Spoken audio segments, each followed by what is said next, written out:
very young because there's so much experience here and we have so much more to still learn. I feel like every day is a new journey. And thank you, Sudesh, and the entire team for putting this platform together. I think it's always great to get new perspectives. I know I've been learning a lot since the morning. So a couple of things that we thought we would sort of talk about in this panel was to build on the conversations from the morning and some of what Shamim and Dipaliji was saying about how do we practically become inclusive, right? I think we live in a world where we like to differentiate from each other. We are women, we are men, we are young, we are old, we are student, we are teacher. And it sort of divides us instead of putting us together. And how do you create those inclusive environments around it? Who are our stakeholders? So I think I would like to start with Madhiji. I think, Madhiji, you've been in this space for a very long time as an educator in school who works with both spectrums. People who have disabilities are often considered not good enough or skilled enough, bright enough to achieve, and then the high end, the high IQ, gifted children, and everybody in between. How do you create those cultures where everybody succeeds together? Thank you, Kushbu. Actually, what happened was, let me speak to you about my journey in the field of education. So as I was a teacher in the beginning, and I realized there was a child in the 6th standard who only drew circles. And we wondered what happened to that kid. And that was a story which remained with me. And I said, as a teacher, what have I done to help that child? So that when I became a management member, my first focus was, how do I look at the abilities of all? In fact, with Manjushri, when I was sitting, we said it is abilities for all, whether they are less able or whether they are high ability students. But they are children, and every child has got some ability. And as an educator, are you addressing that? So what happened was, in my journey, I realized that every teacher and every school understood children with less ability. Because it showed up on their marks, or it was physically obvious. So that was taken care of. But now, India is talking about the right to education. So right to education means every child has a right. And we have almost about 444 million children. So are we catering to the rights of every child who is so different? Is a question that remains. And as I started working in this area, there were so many experiences of mine of finding children with high ability who were underachievers. They have gone into alcoholism, they have gone into drugs. And I said, what are we doing with children with high ability? So as we were working on different diverse abilities of children, and I was looking at it, realized that the first thing you need to do is create awareness. In India, since our population is so large, unless we create awareness in communities, among parents and among teachers, the need to approach people who can help children with diverse abilities, that remains in the dark. So I think the first thing we need to do is, how do you create awareness in society, in India, to be able to identify the different abilities? So we call children with special needs. Special needs can be anything. But today when you talk about children with special needs, it's only a certain section. We do not include high ability as children with special needs. But what I'm saying is, we have to start defining children with special needs as children with diverse needs.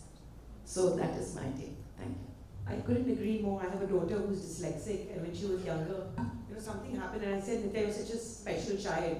And she just gave me the look and said, Mama, I'm not special. There are these children, and she was referring to a child with Down syndrome and who had an intellectual disability. They are special. They have a special teacher to help them as well. I am not special. And those tags remain. And I think that it's very critical that we start breaking down those tags. But to build on some of it, the conversation really has been around school education. But education doesn't end as a journey, right, for all of us. And it's important to start including people in higher education and ensuring that they start transitioning to that as well. And globally, we are seeing a lot of the universities. Most US universities have support centers. The UK is beginning to do some of that. But in India, it's still just part of the NEP. So Sandhya ma'am, can you talk to us a little bit about, how do you transition these children then from school to higher, and then we'll get into the nitty-gritties of how to sort of get to it step by step. To be honest, TIA had the higher education, that is post-graduation and PhD level.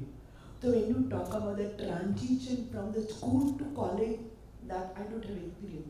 But what I observe that when the student move from school to higher education or graduation, they have a parental support.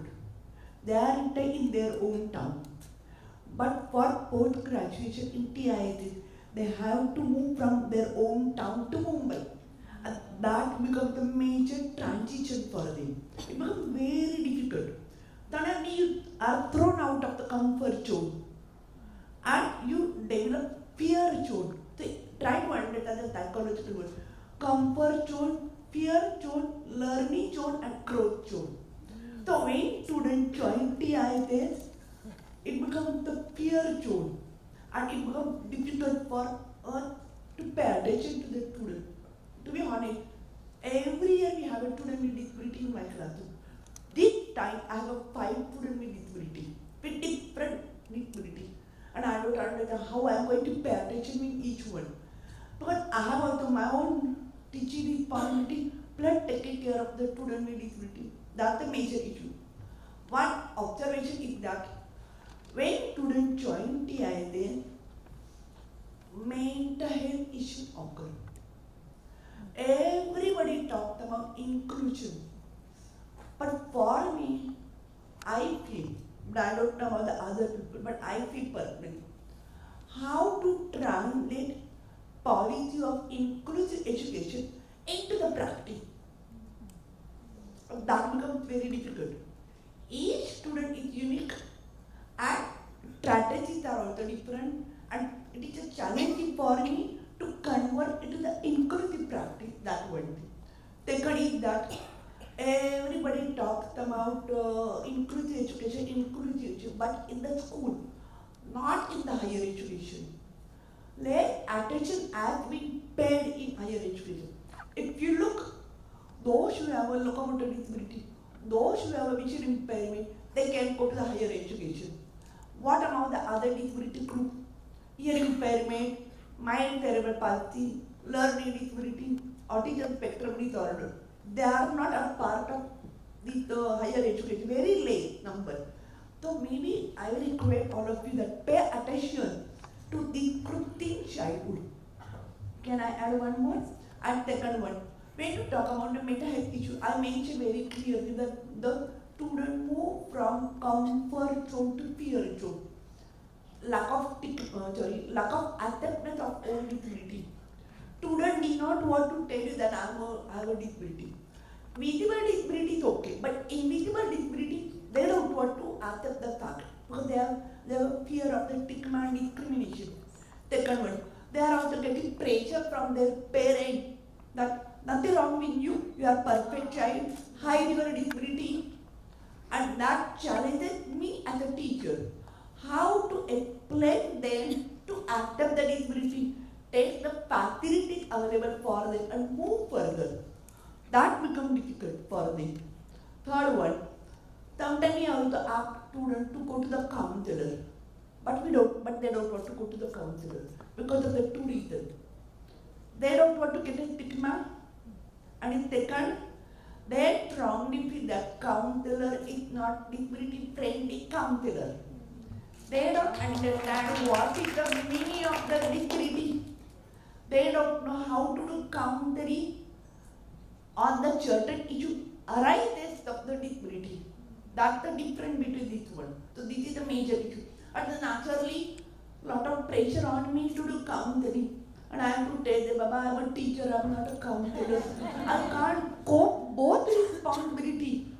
So please, maybe what Shamin was talking about the counseling, please focus on the counseling at the school level, equip them in the new situation. That's not happening. There are many more, but time is the issue. I think it's very, very true, and we were discussing this earlier as well, Homiyarji, about teachers, right? Do they have the capacity, and how do you build the capacity for them to actually start teaching children with diversity in their classroom? Because at the end of the day, it's easy for us to sit in this room and say, oh, you should do this, you should do that, but they have like 60, 40 kids. Often they're teaching multiple classrooms at the same time.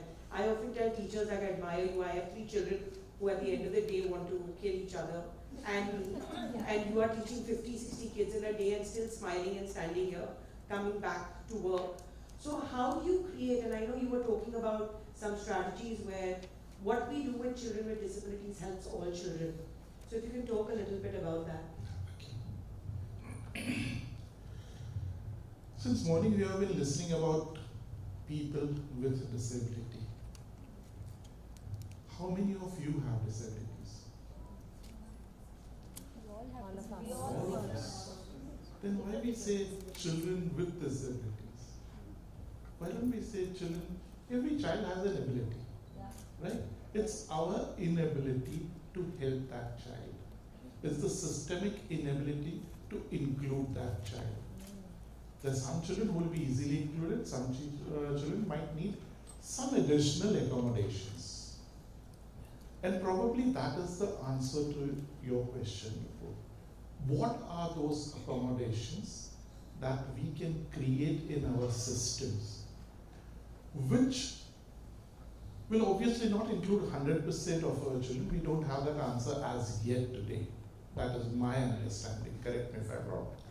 But at least we have an answer where we can accommodate at least 70% to 75% of all children sitting in a classroom using technology. That is what we have learned as Benetech. Benetech is an international NGO serving persons with print disability across the globe. Print disability means any individual who is unable to read standard printed text. So that is a wide range of disabilities or inabilities.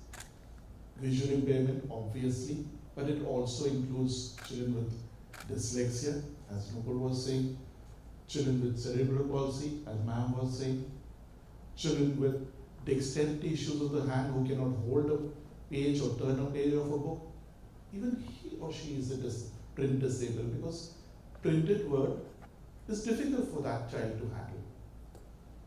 So if we can group this group of children, we are talking about at least 10% of our population who come under print disabilities. That is according to WHO. At this point, I am not mentioning about hearing impaired, I am not mentioning about other disabilities for a reason which I'll come to later.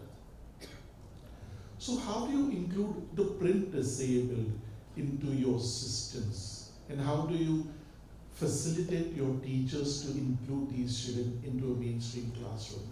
And I'll give you a couple of examples to make it quick.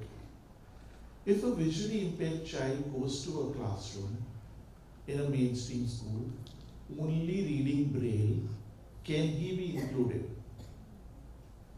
Yes? No? But still our system says teach blind Braille. See? Contradiction starts right at the school level. We are teaching the child something which is going to exclude him for the rest of his life. Have you ever thought about accessible content? All of you sitting here have an Android device. Does your Android device read all digital text? Yes. The same text can be read by all print disabled if you just turn on one simple feature on your phone, which is under the accessibility menu, under settings. Probably we are not aware about it. But the moment you turn it on, your phone starts speaking. It starts reading everything on the screen. Even it highlights as it reads. Now imagine the implications of this. It's reading, there is sound, visually impaired will benefit. There is magnification on the screen, low vision will benefit. There is highlighting on the screen, learning disabled will benefit because it is highlighted and also read aloud. So audio-visual feedback is there. Imagine with one simple device, which is already there in all your hands, you're including 10% of your student population. What about the teacher? Just add a simple Android TV, which doesn't cost much, 20,000-25,000 at the max. Teacher has an Android phone, connect it to the screen, project everything on the screen, the classroom becomes accessible. You can zoom into diagrams. No Braille book has a diagram. The diagrams will have all text which the audio will read out. That means all diagrams now become accessible to blind. Low vision will zoom in, and all those who are supposed to be non-disabled students in the classroom will still benefit because you are using audio visual. Doesn't it make your classroom accessible? This is what we have been promoting and practicing across India, and we have set up models across multiple states, and we have started with the so-called blind schools, transiting them from traditional to digital means of education so that these children, when they come out of these schools, can be included into higher centers of education and not just study humanities as a subject, but also study STEM as a subject. Understand STEM and blind. Have you ever heard about that? No. Why? Do they lack IQ? No. They lack the accommodation that was required. They lack the teaching practices that were required. And that makes your classrooms accessible. You make content accessible, it is good for all. You create digital devices, classrooms, good for all. Does it answer your question? Absolutely, thank you. I think you brought up very important points. I think what Shameen was saying is reinforced here is that it's all about the mindset, right? It's easier if we just look and realize that it's around us all the time. The other thing is, I don't know how many of you all listen to podcasts and audiobooks now. Those were created for the visually impaired, right? And it's become part of our everyday life. So it helps everyone. Audible, right? You look at glasses. Glasses is the biggest fashion accessory today in the world. And it was made for the visually impaired. So also I think the other thing is that we look at disabilities or abilities in extremes. Either you can do or you cannot do. There is nothing in between. And we need to start realizing that this is like a spectrum, not just an autistic spectrum, but spectrum of humanity. That everybody falls someplace, right? A child may not be able to read for a certain time in their life because they had the pandemic loss. They moved out, they were unwell, right? And they have no different requirements than a child with a learning disability. You can help them.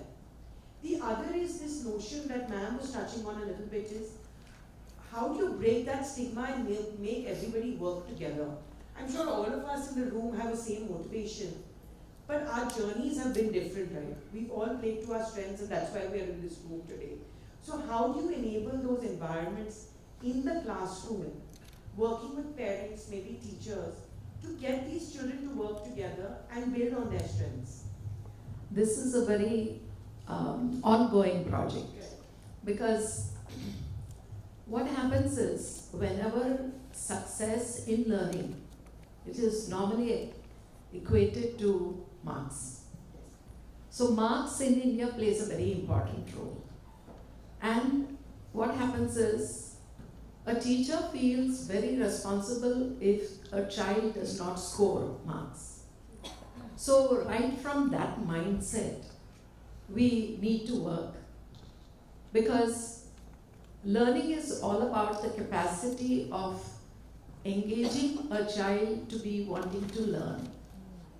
So here it is more of the emotional intelligence that has to be taken care of.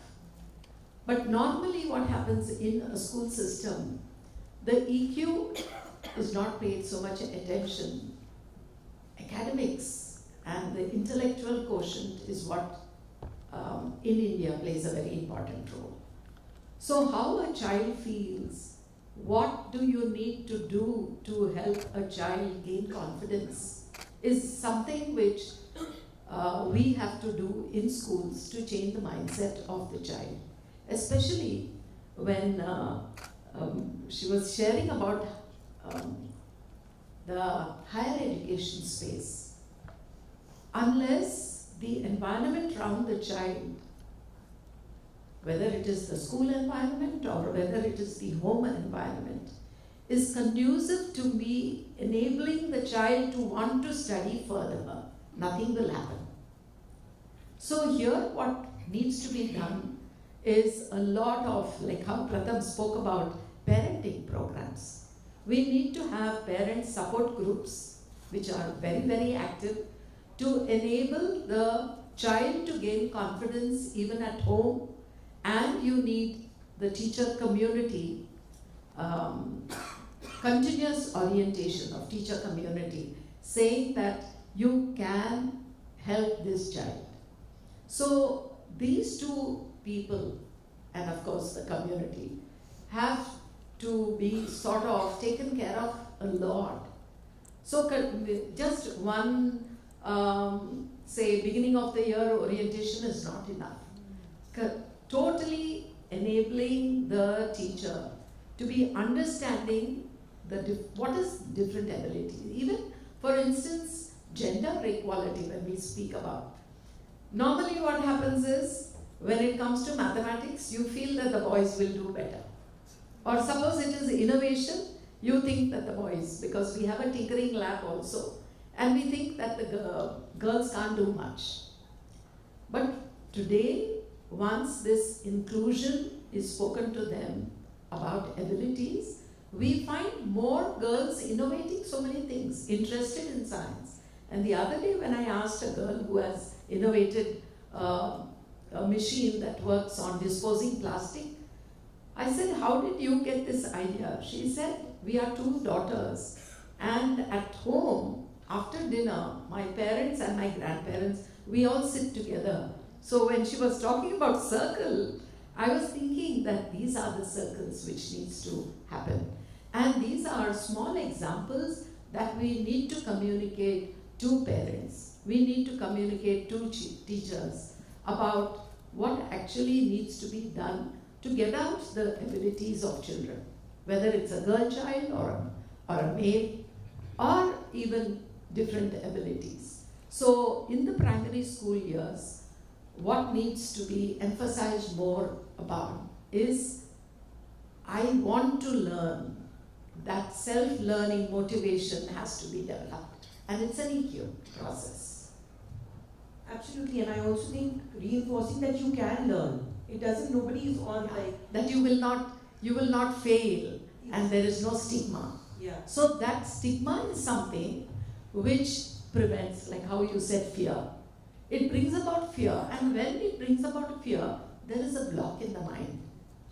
And a sense of, I can't do it. So unless we are able to help a child feel that it's natural, you are made that way, and you can do something out of how you are made.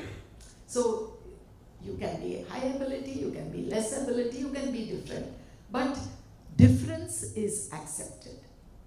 That, I think, because see, there is even difference of color, fair against dark skin, even that is a major issue in India. So right from there, this diversity needs to be explained, and we need to have debates like this on diversity in schools with children. And I think creating a sort of an open communication that Shameen spoke about right from schools will help us to assimilate diversity in future. in India, because in India we have so many issues of diversity. So maybe depending upon the age group of the child, if we can say 7th standard will discuss on this, 8th standard will discuss on this, we can bring about different issues of diversity and have open discussion or open circles wherein they talk about these issues. Only then can I see some sort of an assimilation and understanding, deep understanding of what inclusion and diversity. Otherwise it will become very, very superficial. We think that diversity and inclusion means only children with special needs. And what is children with special needs? Only a certain category. So if we want to open it up, open the space of inclusion and equity, then we need to have a lot of discussions with teachers, with students, with parents, and with the larger community.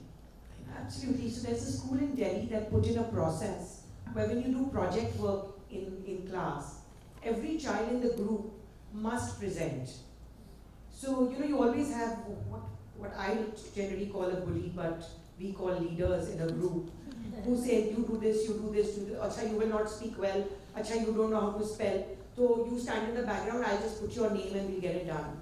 So this principal put this position in place that if everybody doesn't present and you're not supporting, then you'll all get negative marking. And if everybody presents, then at least you'll get baseline certain level of which is above average, and then you move forward, right? And I think it forces children then suddenly saying, you don't have an option to leave out. And I think if we can create that for the adults and for the student, for the teacher body as well, might help. But I want to come to a different point where, we've spoken a lot about the support. But the truth is, if you don't identify the problem, is it possible to support? I know for the visible disabilities, a lot more identification happens. But how do you resolve those for invisible disabilities, autism, learning disabilities, people who may have partial hearing loss, partial eyesight?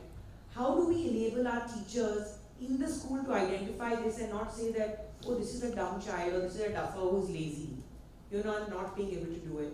And I'll open up to anybody who would be interested in it. I'll just speak just now when you said that, because we are planning to introduce that now very soon. See, what happens is, in the lower classes especially, sometimes children come with hearing problem and they cannot learn because they cannot hear. Similar to children with eyesight problem. Because they can't see, they are unable to learn. So we are planning to have a screening of everybody's hearing, auditory. So that we never thought of earlier, but now we are planning to have it in the kindergarten school, so that we identify any child with a hearing problem. Very interesting. So this problem gets even more exaggerated when we are talking about adolescents and teenagers, especially girls with disabilities. Speaking from experience from my field, that's visual impairment, especially partially sighted girls who have got good vision, are encouraged to hide their disabilities.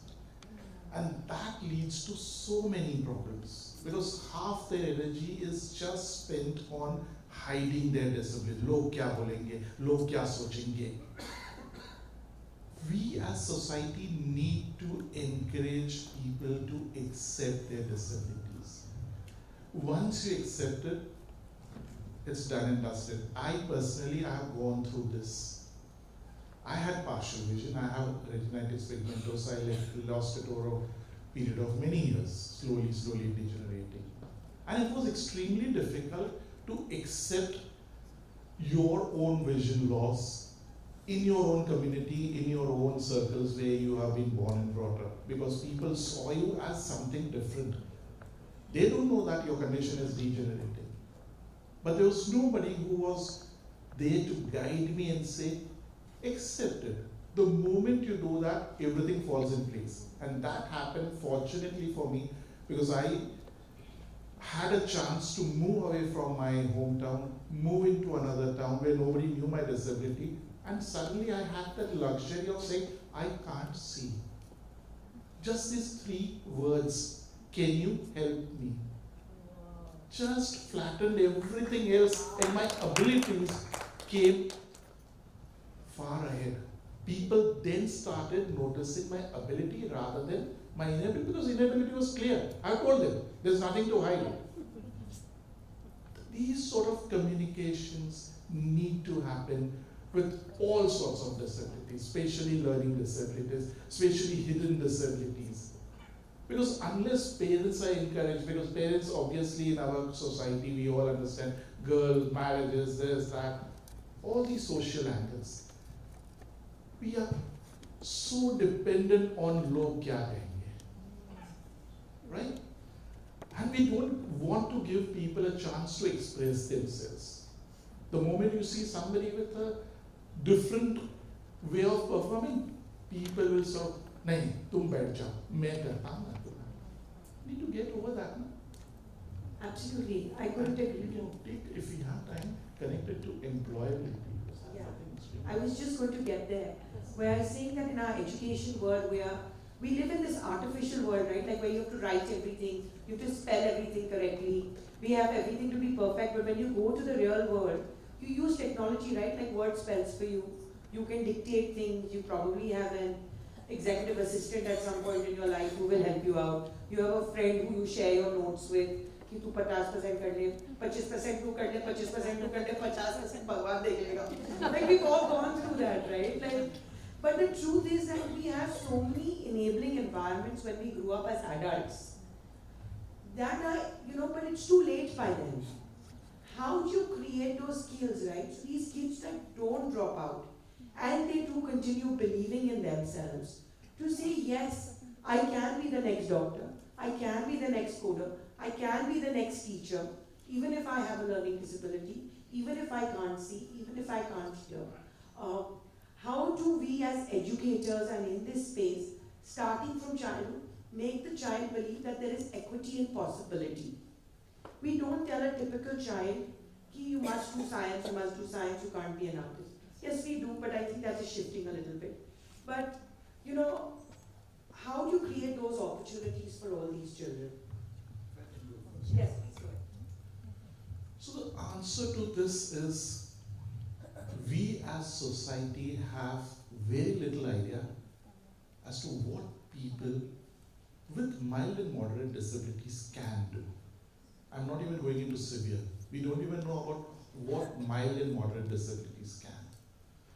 Do we even know that persons with blindness today can perform 183 different job roles across 27 domain sectors?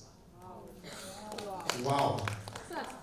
But if the teacher doesn't know that, what is the aspiration of that child?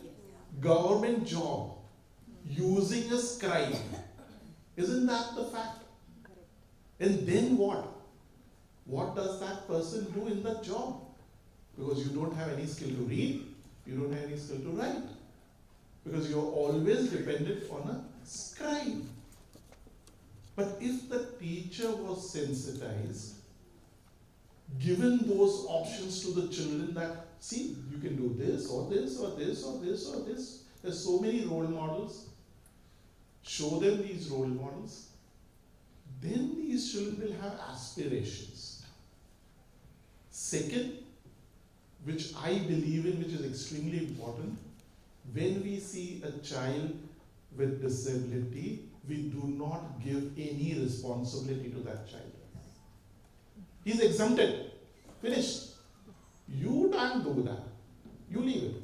Your brother, your sister, somebody else will do it. What? Unless you treat that child equal in the family, expect out of that child as you might do with any other child of yours, how is he going to grow? You just go and dump him into a special school, and many a times you have seen that parents don't even go back and pick up their children during vacations. Because they have no expectations from this child. Once you start expecting from the child, then the child grows. He understands that I need to do this, this, and this to be counted as equal in the society. That is growth. I can go on and on for 2 days on this.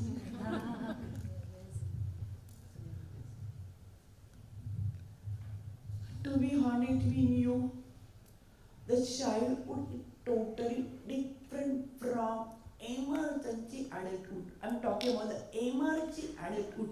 They are neither adolescent nor adult. Between 18 to 25 years. That's this called. So the environment for them is totally different. They are not pampered, they are not overprotected, they are thrown out of the world. Whether it is harsh or soft or whatever, supporting anybody, every environment, whatever. This is the right time for them to learn how to struggle with the environment, with the stigma, to get developmental task. Independent, establishing sense of identity and social connection. That will help them to move further for the job, for career. So this is a crucial period. Whatever you are overprotected, the child does not help the adult in the college life. So that's the major. When you ask me about the inclusive environment or this, it becomes very difficult. Our 220 students in the first year, I teach the entire class. It becomes difficult for me to pay attention. Some classes have a 50, specialization as a 20. If there are 22 students, I pay attention each student. I make homework of each student. I talk them personally, individualized, and I make it clear with them that if you have any problem, do come to meet me. However, you have to make some over to find the solution. I am there to help you, but you have to find your own way. This is the way of the independent. I am not talking about the inclusion because inclusion will not happen at that time. My only concern is how to prepare, equip them for the future. And they have to create inclusive environment for them. I'm sorry, maybe I talk very harshly. Maybe you will wonder what kind of the teachers or this one. But if you look, disability, a formative action. This is the new word in the disability study. Disability, a formative action. They talked about provide facilities, but make the students with disability or people with disability to take ownership, take the responsibility of that. Because they are the best person how to create inclusive environment. That's what I feel. We are there for them, but ultimately they have to do. That was the different from that. Absolutely, I think people need to be advocates for themselves, their strengths and their weaknesses. Only when that happens do we progress. I do see time limits to all of us. If there are quick any questions, yes, we have 2, 3. Kushbu, 1 minute. Kushbu, Nupur. Sorry. There is one more small thing which I would like to bring about is we have career counseling. Yes. Career counseling is not inclusive. So I think career counseling concept has to become inclusive.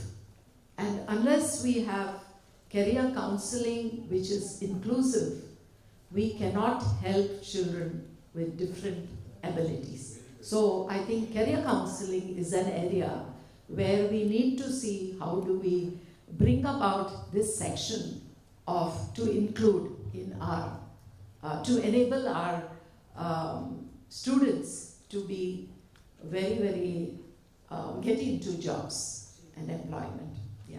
Absolutely. So we have one comment and question here. The conversations are really enriching and getting deeper, thank you. Could the panel share thoughts on how we can approach the issues of learners at the intersection of caste and disability?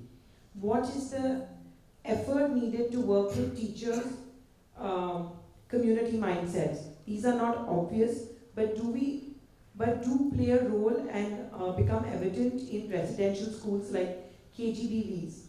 This is from Sukuna from Sattva Consulting. I think intersectionality is across spaces. It could be caste, it could be religion, it could be gender, anything that further diversifies and weakens. What is the main question? The question is, how do you work with people to change mindsets for people who may be at intersections like caste and disability, or gender and disability, like he was mentioning earlier? It is very complicated because sometimes you are wondering, are you looking for disability first and that other intersectionality later? Sometimes they are going together, sometimes they are separate. It becomes difficult. So while working in the person with disability or student with disability, you have to first understand what comes prominent for them. For some, disability becomes the major issue. For some, caste becomes caste or gender becomes major issue. Though when you work with them, you will get clear picture that where the issue comes from. And that we have to deal with them. To be honest with you, I work for so many last 38, 40 years. I'm working this field. And I'm working not only that caste, class, culture, gender, but slum area, rural tribal area. I work and I thought I have to learn everything again ABCD. Because what I adopt one strategy is not sufficient for other. It's not effective. So when you talk about intersectionality, you have to find out first what prominent comes. That was my strategy I am using. I think that is very enlightening. I think for all of us who struggle with scale, constantly talking, I know the LFE team, Pratham, all of us really, any solution, but isko scale kaise karenge? You know, and because it's not scalable, solution nahi karenge. I think that's great advice and perspective for us. We are trying with a rural school, a gifted program. So we've done similar things what we did in the urban school. And we are now sort of experimenting with a rural school. And we are looking for how is it different from the urban school so that we are able to connect. It's a very new project. We have just identified the students. Last year we did all the training of teachers, all the teachers. And we have opened in Pune district, in Danore village. So let's see, maybe something with regard to things like caste and all that can be worked about. Let's see what will happen out of that. But it's very new. Its concept is interesting. Thank you. So we have another question. As we're talking about school spaces being inclusive, we do see lack of inclusive children literature and activities. To even teach languages, we don't even see ISL or ASL in school spaces. How do we come up with children literature or language even? So, if you don't mind, I would like to take a stab at this. I think we are seeing a lot of changes coming across. Just yesterday, over the weekend, there was a comic festival that was happening in Bombay. And we saw a lot of diversity in characters there. A lot of content for people who are neurodiverse, by neurodiverse individuals, gender, transient, transgender, those representations. And I think we are seeing this change happening slowly. Also, I would like to go back to the point Sir was making earlier, is that this notion of Braille, ASL, that makes you dependent on somebody who's outside of you and not use technology to help you, is something that we need to start shifting our mindset to. So for example, we saw augmented reality solutions in which you can scan a picture with a camera and it becomes an animated video, right? And it doesn't cost any money. The content is already there, it's about connecting the two. Can we use tools like that within our textbook? And if tabs are being sold, phones are available, the internet bandwidth is quite cheap, can we enable those kinds of solutions? I think some of that will happen. But as we're creating textbooks, that will be, and I see a frantic hand that really we have time out. So one last line and closing statements for all our panelists, please. So I would just say simple, that in the morning you heard from the Director of Education from Andhra Pradesh, talking about inclusive education efforts that is happening there. All that what is happening in the visually impaired space, in the print disabled space. I have been speaking about it in sort of a nutshell over here. So feel free to talk to our friends Sidesh and Vidya and Shruti, who have been involved deeply in how to scale up digital literacy for the print disabled. It's a brilliant model that is happening in Andhra Pradesh, and Bookshare and Benetech are the backbone to it over there. So, and I'm open to questions during lunch. I have. So for me, what I look at is, we are a small group here. And I think if we have to really go deep into inclusion and equity, then collaboration and awareness is what will help in spreading the word of inclusion and equity. That is my last word. We all work in different spokes. We all do brilliant work, but we are not there to connect these dots and make it into an ecosystem. Yes, and India needs that, you know. Absolutely. We need to just, I think maybe we can all Everybody hold sitting hands. here is doing brilliant work, but we are not joining hands. And India is too large, we have to join hands. For me, now what both of them think, I agree with them. Awareness,